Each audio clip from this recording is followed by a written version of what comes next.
Fala galera, tudo bem? Mais uma vez aqui com vocês, um videozinho que eu gosto muito, um conteúdo que eu adoro.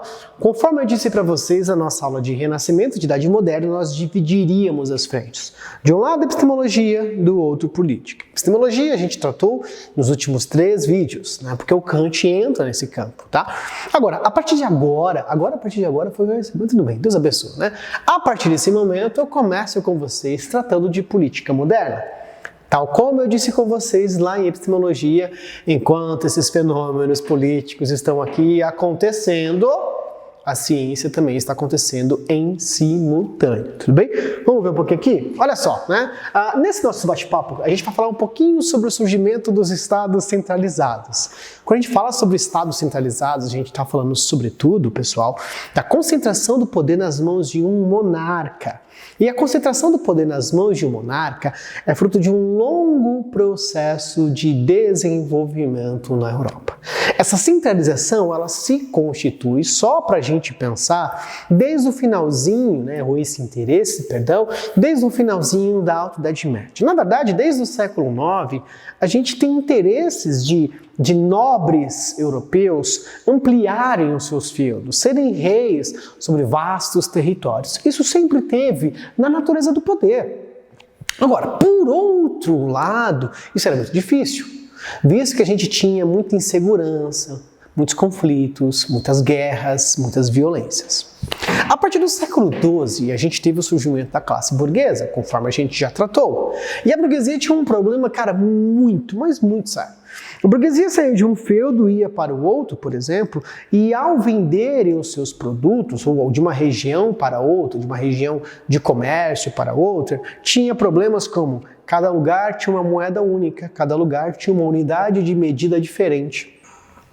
Então, nessa barganha, nessa compra e venda, a burguesia tinha algumas perdas financeiras por causa do câmbio de moedas e algumas perdas, por exemplo, na questão das unidades de peso, ou de libras, porque afinal a gente tinha algumas descompensações. Então, a burguesia também tinha interesses de, por exemplo, ter um território unificado.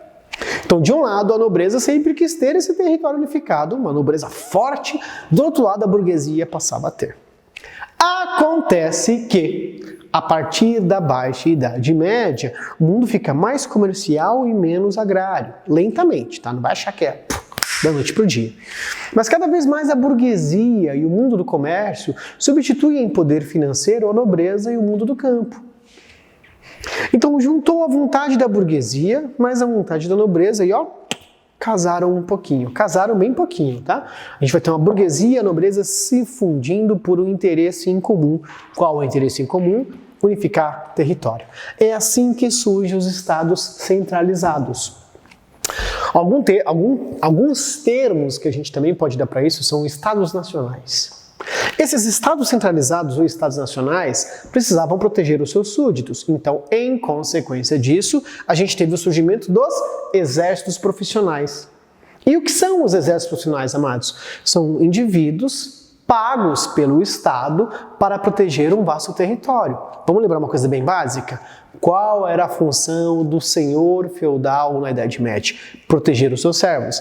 Agora, é finalzinho da Idade Média, inclusive, esse senhor feudal, ele não está tão poderoso economicamente e, agora é um vasto território. Então, vamos contratar pessoas para fazer isso. Então, preste bem atenção, uma das consequências da centralização do poder político na Europa entre a Idade Média e a Idade Moderna foi o surgimento dos exércitos profissionais. Como que a gente paga esse exército profissional? Com imposto. Quem é que paga imposto? A burguesia. Essa era a parte do acordo. Então a parte do acordo é o seguinte, a burguesia tem grana? A burguesia paga imposto. A nobreza tem prestígio? Tem prestígio. Então, a nobreza governa.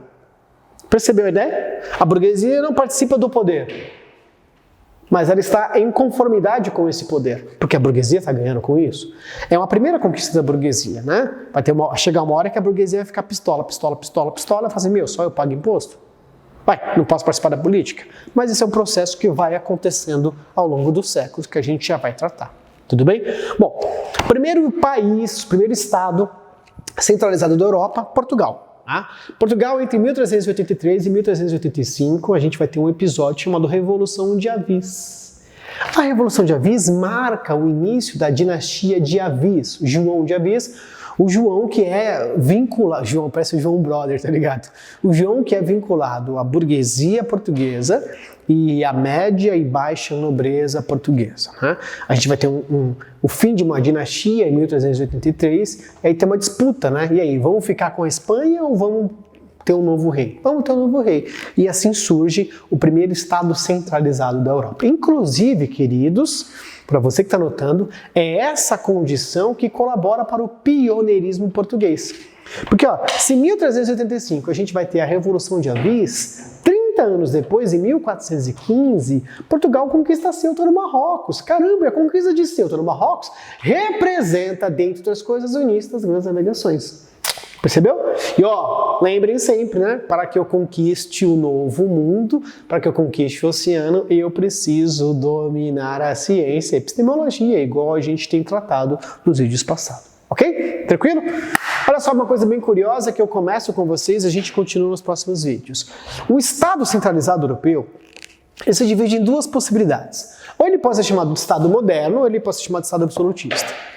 O Estado moderno a gente utiliza para tratar de quem? Nicolau Maquiavel. Tá? Então cuidado, Maquiavel não é um pensador absolutista.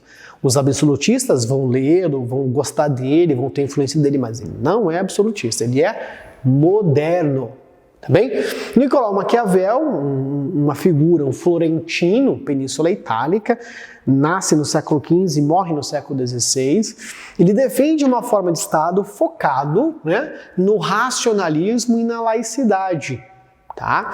O que acaba sendo uma coisa assim, bastante revolucionária, porque ele acaba sendo o pai da política moderna. Olha os pais que a gente vai ter aqui. O Galileu, pai da ciência moderna. O Descartes, pai da filosofia moderna. O Maquiavel, pai da política moderna. Olha os principais nomes aqui dos nossos vídeos, tudo bem? Sobre Maquiavel, vamos começar ele no próximo vídeo. Aqui no Estado absolutista, que foi o mais hegemônico, né, porque alcança mais países, o Estado moderno de Maquiavel foi pensado para a Itália. O Estado absolutista, ele vai do século XIV até o século XVIII. Século XVIII, Revolução Francesa. O Estado absolutista tem em Thomas Hobbes o seu principal nome. Tá? Thomas Hobbes escreve a famosa obra Leviatã, e ao escrever sobre Leviatã, ele dá a fundamentação teórica de um Estado absoluto, né, onde o rei governa de uma forma absoluta. Trataremos a respeito disso também nos próximos vídeos. Isso influencia quase toda a política europeia. Tá? No absolutismo tem muito aquela concepção herdada de outros pensadores como Jean Bodin e Jacques Bossuet, que dizia que o rei é rei pela vontade divina, né? O direito divino dos reis. Não é o Hobbes que diz isso, mas a fala dele vai em acompanhamento com essa ideia. O pensamento absolutista, no século XVII, teve a oposição à crítica do liberalismo.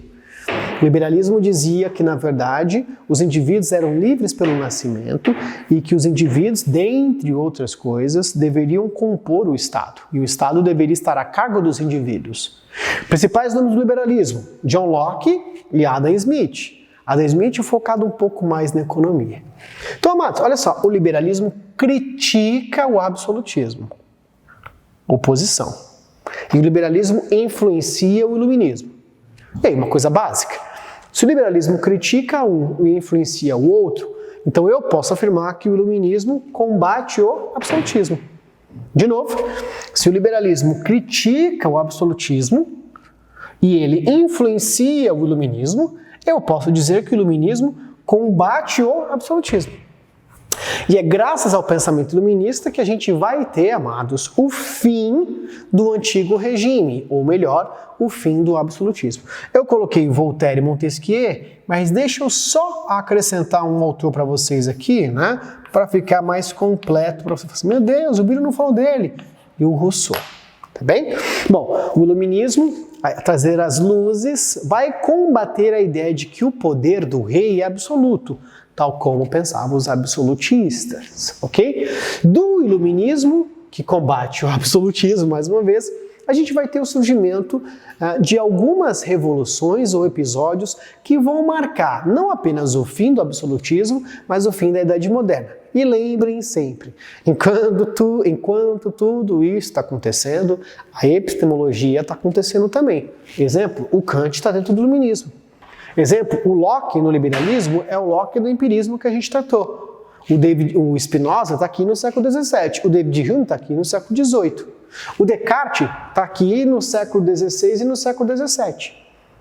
Sacaram? O Michel de Montaigne está aqui no século XVI.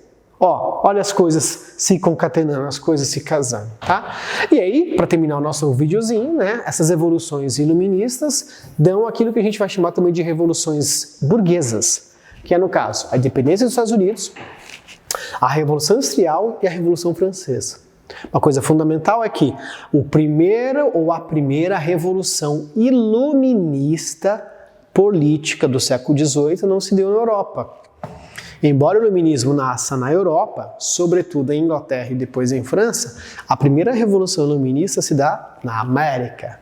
E isso acaba interferindo e influenciando consideravelmente para que as ideias revolucionárias ganhem outras partes, como por exemplo foi assim na França. Foi só um vídeo de travessia, a gente continua tratando isso na nossa próxima aula. Um beijo grande, tchau, tchau.